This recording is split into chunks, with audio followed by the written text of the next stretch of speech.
Selamat malam semuanya. Di sini saya Teddy Kristianto dari FIP atau Fakultas Ilmu Pendidikan.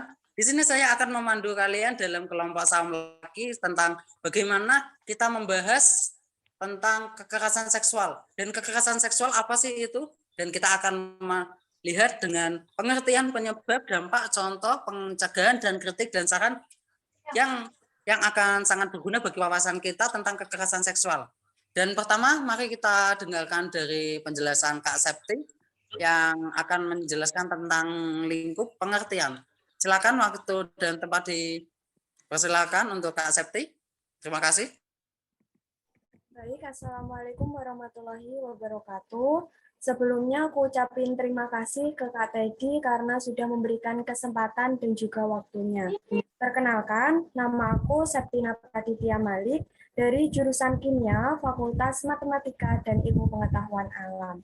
Nah, pada kesempatan kali ini aku mau memberikan opini aku tentang pengertian dari kekerasan seksual. Oke teman-teman, seperti yang kita tahu, kalau kekerasan seksual itu kan terdiri dari dua kata ya, yaitu dari kata kekerasan dan juga seksual. Nah, untuk kekerasan itu dapat diartikan sebagai suatu tindakan yang bertujuan untuk melukai, menyakiti, ataupun mencederai orang lain. Sedangkan untuk itu sendiri biasanya sering dikaitkan ataupun dihubungkan dengan organ intim dari seseorang. Jadi, kekerasan seksual dapat diartikan sebagai setiap tindakan, baik berupa perbuatan maupun ucapan yang dilakukan oleh seseorang untuk menguasai ataupun memanipulasi orang lain, serta membuat orang lain tersebut terlibat dalam suatu aktivitas seksual yang tidak dikehendaki. Jadi demikian teman-teman opini aku tentang pengertian dari kekerasan seksual. Apabila ada kesalahan, aku mohon maaf. Dan wassalamualaikum warahmatullahi wabarakatuh. Selanjutnya aku kembalikan ke moderator. Oke, terima kasih Kak Septi untuk penjelasannya. Dan yang kedua kita akan membahas tentang pengertian lagi, dan itu adalah aku sendiri sebagai moderator. Dan di sini saya akan menjelaskan tentang pengertian dari kekerasan seksual. Dan apa sih kekerasan seksual itu? Dan mari saya akan bacakan yang ya teman-teman. Jadi kekerasan seksual itu menurut saya sendiri adalah tindakan yang dimana memaksa korban untuk dipegang dan juga ataupun semacam itu, yang dimana dilakukan dengan cara pemaksaan, dan meskipun tanpa paksaan pun itu tetap saja tidak boleh teman-teman. Dan kekerasan seksual itu sendiri sangat berbahaya menurut aku sendiri, dan itu sangat tidak boleh sih menurutku. Emang hukumnya tidak boleh. Nah, seperti itu.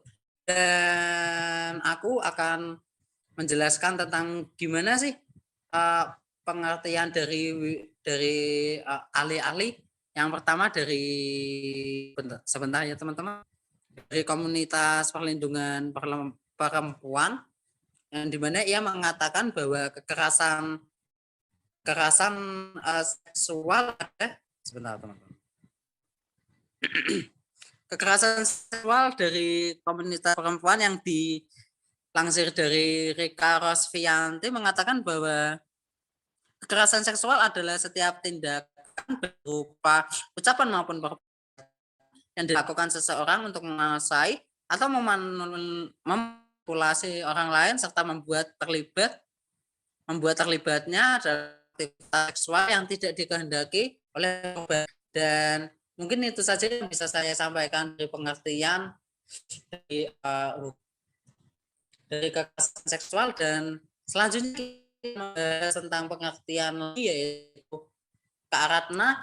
Untuk waktu bisa dimulai dari 2 menit atau kurang juga boleh, dan tempat dipersilahkan Kak Ratna. Maka Bismillahirrahmanirrahim. Assalamualaikum warahmatullahi wabarakatuh. Sebelumnya saya berterima kasih atas kesempatan yang telah diberikan kepada saya.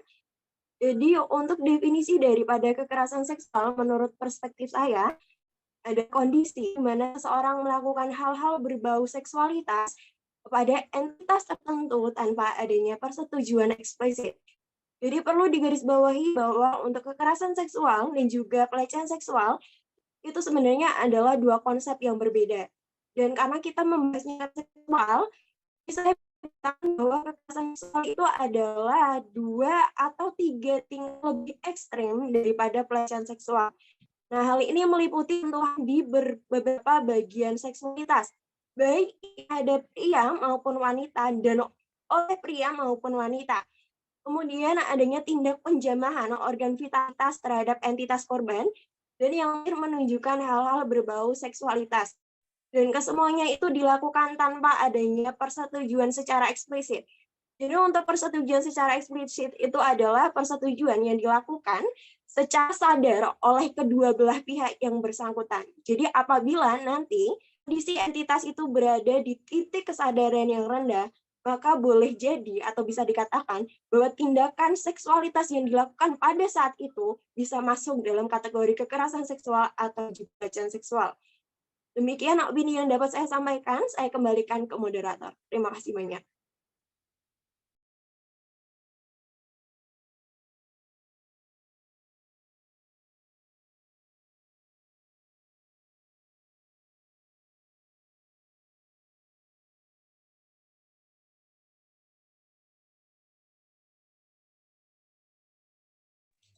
Maaf Kak, Oh iya, permisi. mikrofonnya Maaf, lupa. Dan di sini kita akan membahas tentang penyebab, teman-teman, dan yang akan dibawakan oleh Kak Dina akan membahas tentang penyebab, ya saya ulangi, dan waktu dan tempat dipersilahkan Kak Ilmi. Terima kasih Kak Teddy atas kesempatan dan waktunya. Baik, di sini saya akan menjelaskan tentang penyebab dari kekerasan sosial.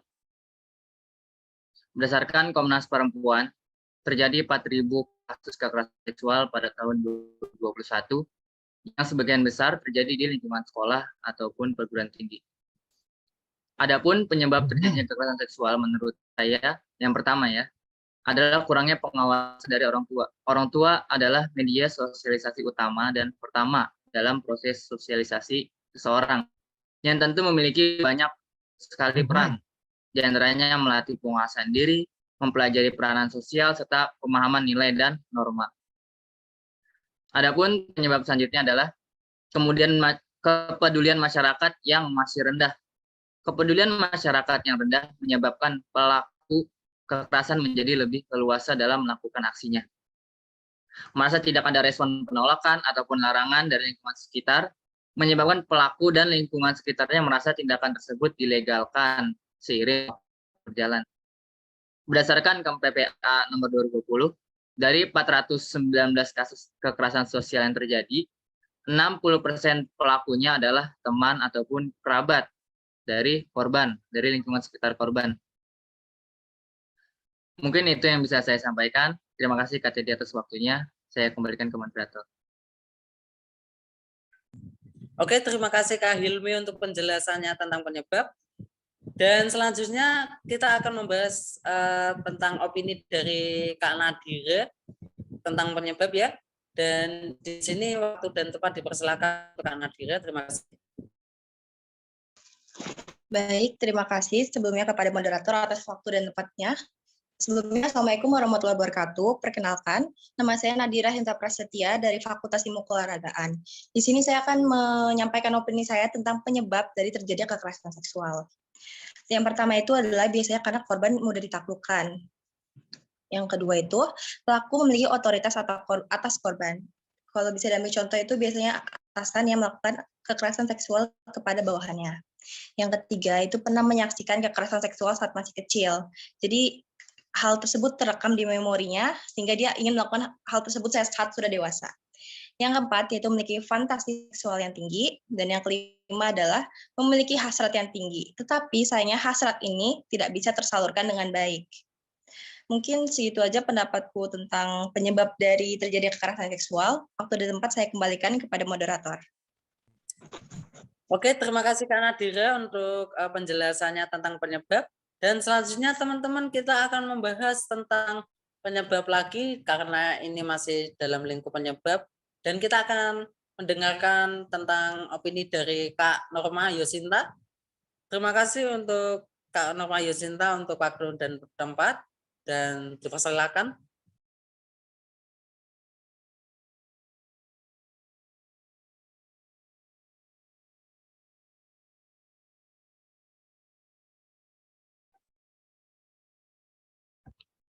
Kak, itu mic-nya.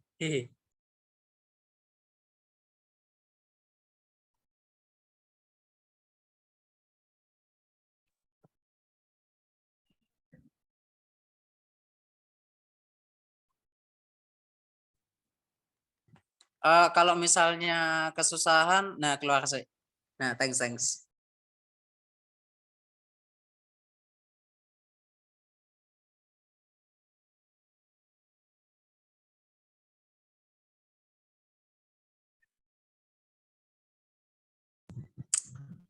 Maaf teman-teman semuanya, kita sedang ada kendala dalam Norma.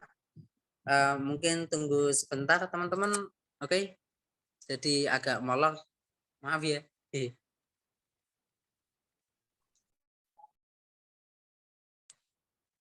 Oke. Jadi untuk membahas tentang Kak Norma nanti dulu aja. Kita akan membahas tentang dampak dalam lingkup dampak sekarang, dan yang pertama kita akan mendengarkan opini dari Kak Ellen.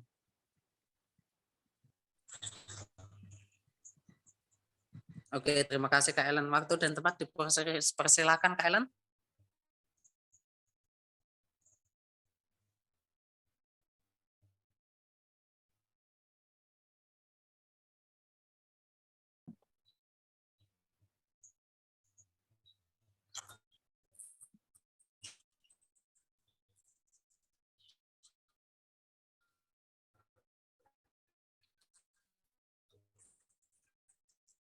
Suaranya kurang jelas Kak Ellen. Tolong kalau misal kurang jelas itu videonya tolong dimatikan aja nggak apa-apa. Baik, terima kasih kepada moderator. Oke. Perkenalkan nama saya Zaini, korbannya. Dampak pelecehan seksual terhadap psikis korbannya tidak main-main. Tidak sedikit dari mereka yang mengalami trauma.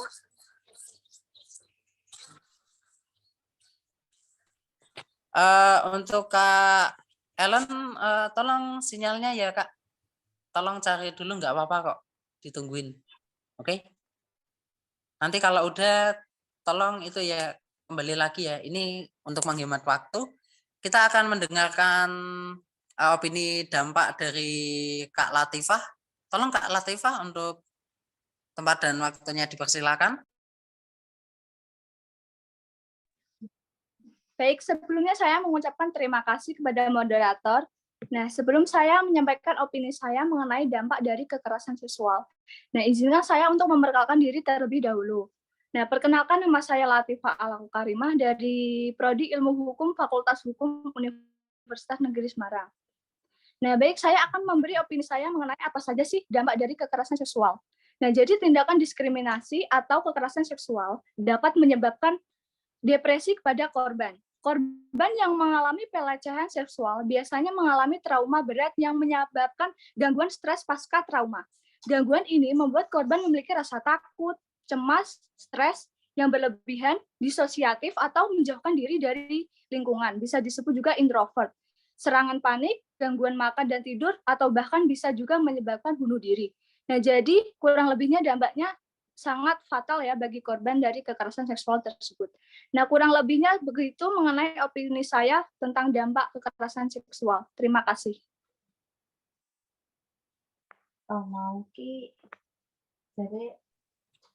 Oke, terima kasih penjelasan tentang dampaknya Kak Latifah, dan sekarang kita akan memberitahu kalian semua tentang bagaimana sih contoh-contoh atau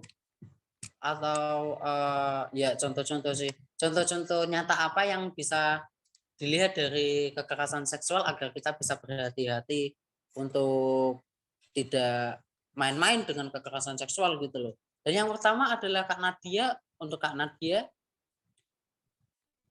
waktu dan layar dipersilahkan ya. Oke, terima kasih.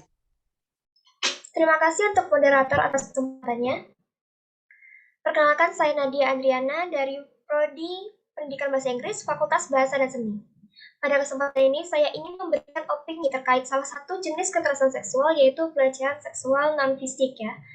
Kekerasan seksual tidak hanya tentang pemerkosaan yang dimana pelaku melakukan kontak langsung pada korban, tetapi kekerasan seksual juga bisa berupa seperti intimidasi, ancaman, dan yang katanya candaan atau sindiran dengan sasaran seksualitas korban.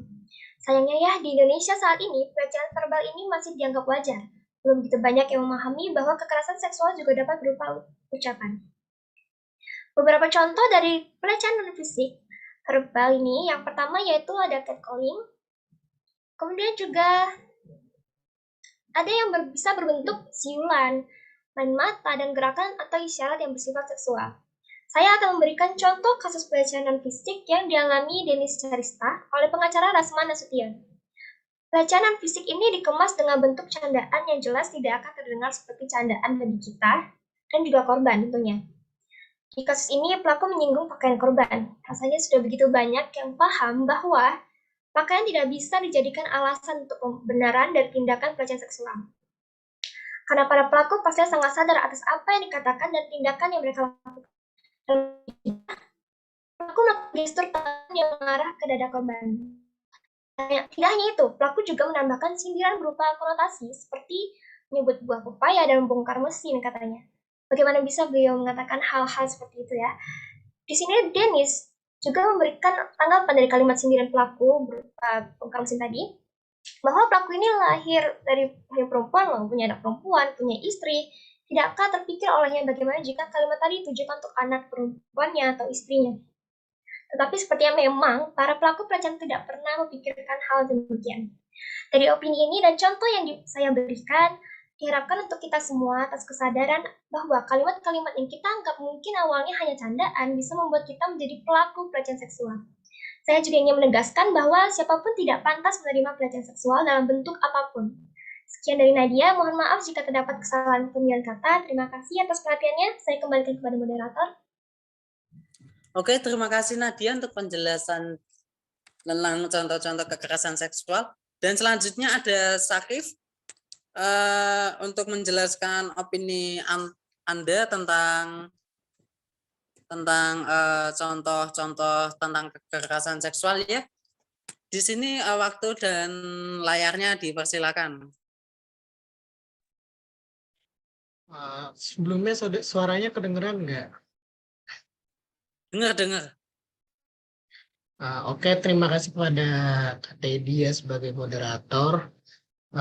Perkenalan dulu ya, nama aku Ayus Habib Davani dari jurusan Teknologi Pendidikan Fakultas Ilmu Pendidikan.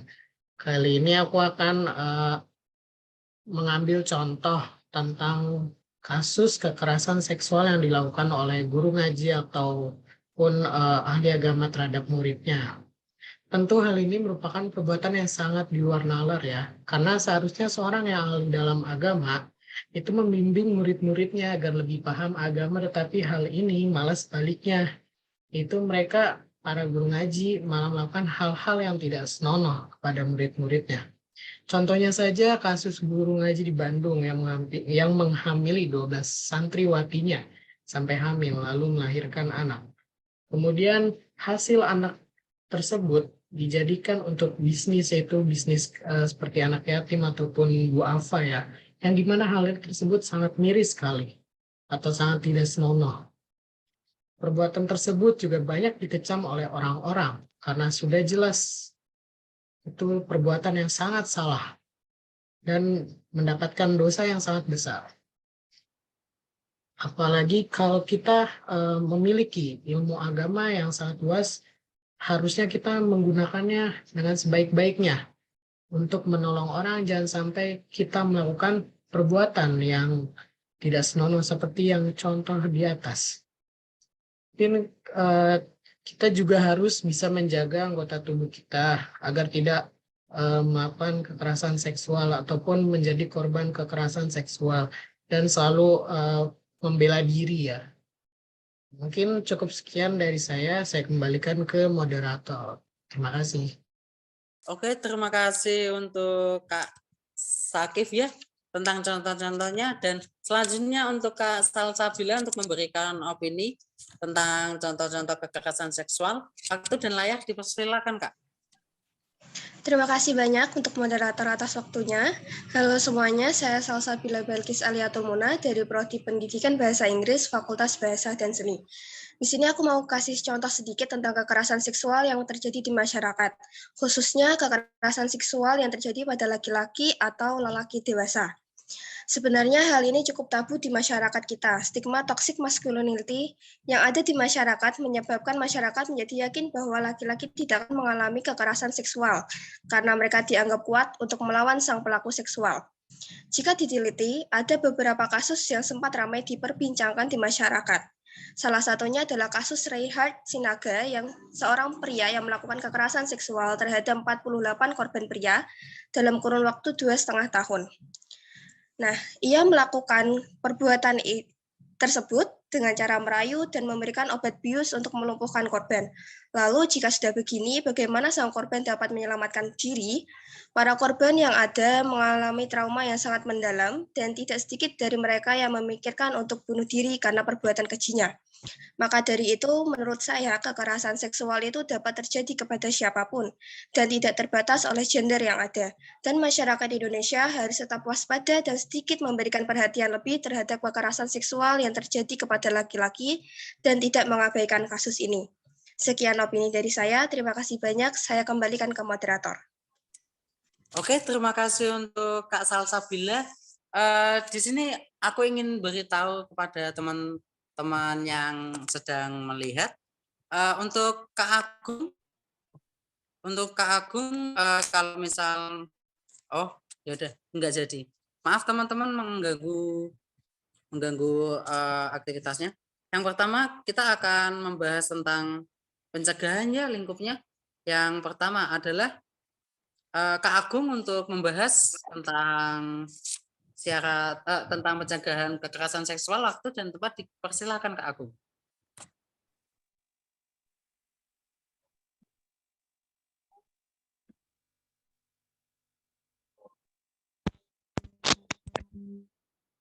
Saya sudah dengar, Kak. Oke, terdengar. Baik, saya mulai. Assalamualaikum warahmatullahi wabarakatuh. Perkenalkan, nama saya Muhammad Saputra Agung Pratama. Saya dari Program Studi Pendidikan Sosiologi dan Antropologi Fakultas Ilmu Sosial. Pada kesempatan kali ini, saya akan memberikan opini mengenai pencegahan kasus kekerasan seksual di lingkungan kampus. Kasus kekerasan seksual ini sudah didasari oleh Peraturan Kemendikbudristek Nomor 30 Tahun 2021 yang di dalamnya mengenai sanksi bagi pelaku pelecehan seksual, upaya pendampingan, perlindungan, pemulihan bagi korban.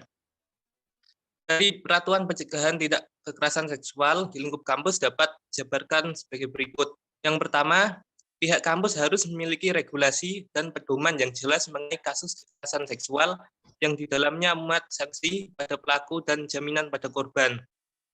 Yang kedua, pihak kampus melakukan kampanye pencegahan pelecehan seksual. Hal tersebut dimaksudkan untuk memberikan sosialisasi kepada para sivitas akademika agar tidak terjadi tindak pelecehan seksual. Pihak kampus dapat bekerja sama dengan organisasi kemahasiswaan. Dengan adanya kerjasama diharapkan bisa menyerap aspirasi mahasiswa terkait isu kekerasan seksual.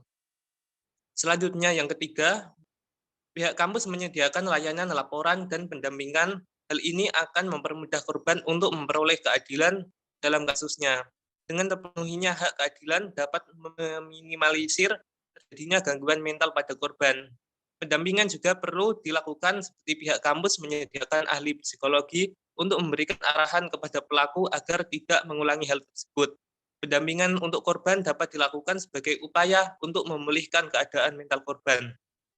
Yang terakhir, pihak kampus menyediakan jaminan sosial berupa dana untuk pengobatan penggantian kerugian baik fisik maupun non-fisik pada korban kekerasan seksual. Demikian yang dapat saya sampaikan, kurang lebihnya minta maaf. Assalamualaikum warahmatullahi wabarakatuh. Saya kembalikan kepada moderator. Oke, terima kasih untuk Kak Agung. Dan yang kedua, kita akan membahas tentang pencegahan lagi, teman-teman. Yang dimana kita akan membahas tentang pencegahan kekerasan seksual ini. Yang dimana akan disampaikan oleh Kak Uswatun.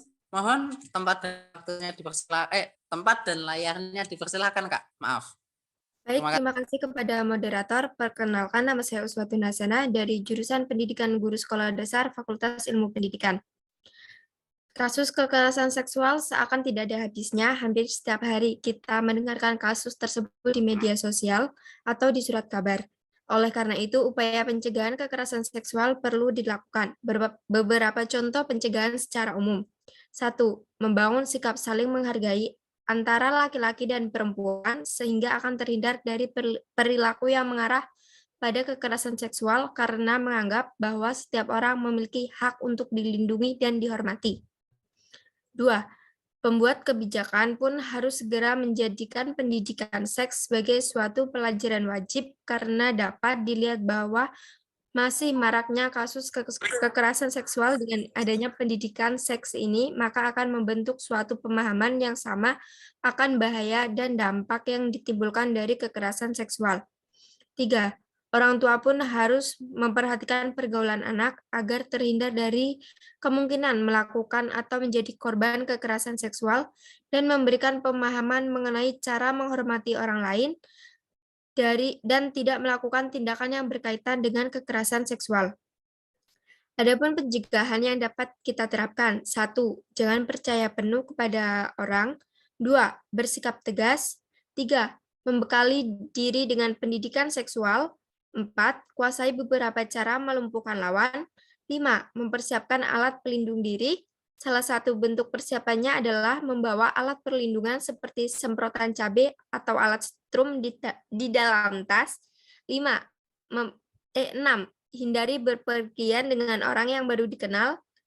Sekian yang dapat saya sampaikan. Semoga dapat bermanfaat bagi kita semua dan mohon maaf apabila ada salah kata. Saya kembalikan ke moderator.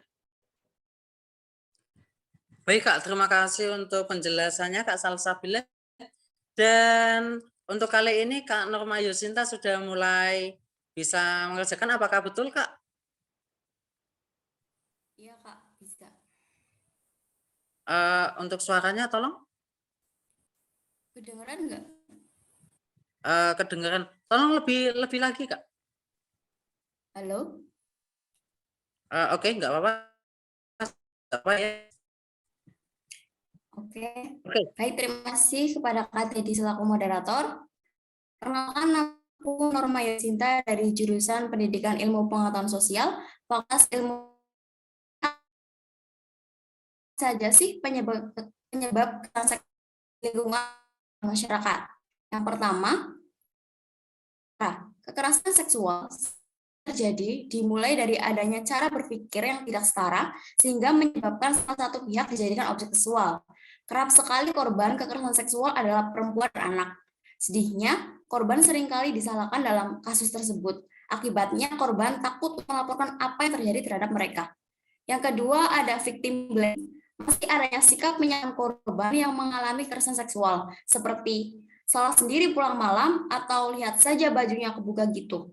Ada narasi seolah-olah pihak korbanlah yang sengaja memancing kejadian kekerasan seksual tersebut.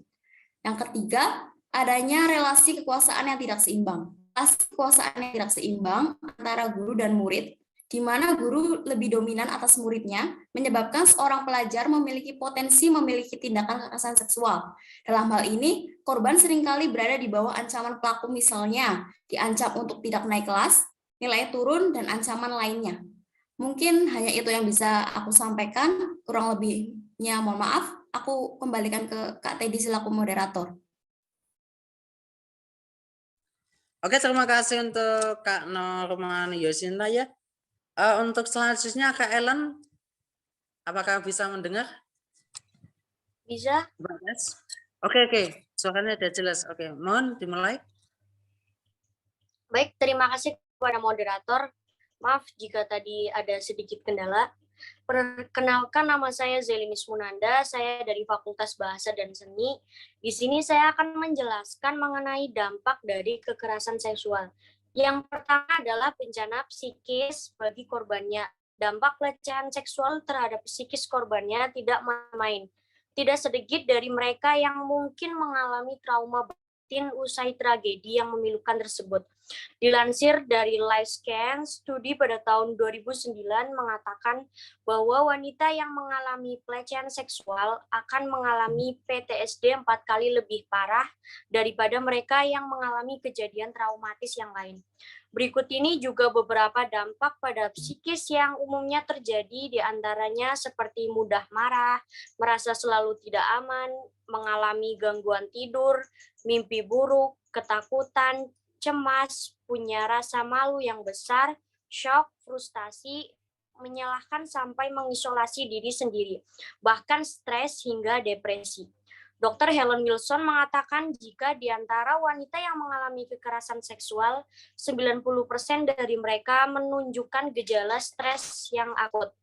Dalam beberapa kasus pelecehan seksual juga bisa menyebabkan PTSD. Hal yang paling mengkhawatirkan menurut para ahli di National Institute of Mental Health, jika PTSD yang tidak ditangani dengan baik bisa menimbulkan keinginan korban untuk bunuh diri. Sekian yang dapat saya sampaikan, dampak dari kekerasan seksual kurang lebihnya seperti itu. Saya kembalikan ke moderator.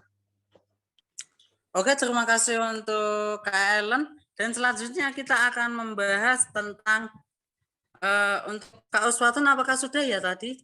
Mohon maaf. Ya, sudah. Oke, terima kasih. Dan yang selanjutnya kita akan membahas tentang kritik dan saran teman-teman. Untuk mungkin kritik dan sarannya untuk bagaimana caranya mengatasin atau kritikan untuk apa sih? Untuk UNES sendiri dan juga untuk sektor yang ada di Indonesia ini. Terima kasih untuk Kak Nadia sudah menyempatkan waktunya dan mohon untuk membicarakan tentang opininya. Waktu dan layar dipersilakan Kak Nadia. Baik, terima kasih atas kesempatan dan waktunya. Selamat malam semuanya. Perkenalkan, saya mahasiswa baru, nama saya Nadia Zarotunisa, mahasiswa baru Prodi Pendidikan Ilmu Pengetahuan Sosial, Fakultas Ilmu Sosial. Setelah mendengar opini teman-teman soal kekerasan seksual ini, mungkin saya akan menambahkan sedikit pada opini mengenai kritikan dan saran yang tertuju pada semua kalangan, terkhusus untuk lembaga pendidikan dan juga kementerian. Baik, yang pertama mungkin dari masyarakatnya sendiri. Masyarakat harus mulai melek dan lebih paham soal dampak-dampak negatif yang ditimbulkan dari kekerasan seksual itu sendiri dan mulai berbenah menemukan cara bagaimana caranya menjadikan lingkungannya terbebas dari kekerasan seksual. Lalu mungkin bukan hanya masyarakatnya, namun juga pemerintah dan kementerian harus lebih memberikan penanganan yang serius soal kekerasan seksual ini. Salah satunya adalah Kemendikbudristek harus merevisi kembali soal Peraturan Nomor 30 Tahun 2021 tentang pencegahan dan penanganan kekerasan seksual di perguruan tinggi yang sempat ramai diperbincangkan karena pasalnya yang sangat kontroversial. Selanjutnya, pemerintah bisa mulai menerapkan sanksi serius soal kekerasan seksual di kalangan perguruan tinggi ini dengan menjatuhi hukuman seperti menurunkan akreditasi atau bahkan mencabut izin operasional perguruan tinggi tersebut. Lalu selanjutnya, lembaga pendidikan, khususnya universitas, bisa mulai membentuk tim khusus mengenai penanganan kekerasan seksual ini yang bersifat objektif dan berpihak pada korban, serta memastikan korban mendapatkan pendampingan, perlindungan, dan pemulihan yang tentunya dengan persetujuan korban. Mungkin itu saja yang bisa saya sampaikan. Mohon maaf apabila terdapat pemilihan kalimat yang kurang tepat. Saya kembalikan ke moderator. Oke, terima kasih Kak Nadia untuk penjelasan kritik dan sarannya. Dan selanjutnya kita akan mendengarkan opini dari Kak Ana, yang dimana akan membahas tentang kritik dan saran. Untuk waktu dan layarnya dipersilakan Kak Ana. Terima kasih. Baik, terima kasih atas waktunya Kak Teddy. Sebelumnya, perkenalkan nama saya Eka Febriana dari Fakultas Ekonomi Prodi Akuntansi. Saya ingin menyampaikan opini saya mengenai kritik terhadap beberapa oknum kepolisian terkait penanganan korban kekerasan seksual. Saya pikir pihak kepolisian tidak melindungi korban dan seringkali melakukan reviktimisasi terhadap korban. Hal ini didasari oleh beberapa pengakuan korban yang dimintai alat bukti. Padahal hal tersebut adalah tugas kepolisian. Bahkan para korban diminta melakukan reka adegan ulang kejadian pelecehan seksual saat proses penyelidikan. Bukankah hal tersebut sangat tidak etis? Ketika korban yang masih memiliki trauma fisik dan psikis diminta mengulang kembali sumber traumanya. Dan apabila korban tidak bisa melakukannya, maka pelaku pelecehan tersebut akan terus berkeliaran bebas, adanya secuil penyesalan. Jadi, polisi membela pelaku atau korban. Sekian dari saya kembalikan kepada moderator. Terima kasih.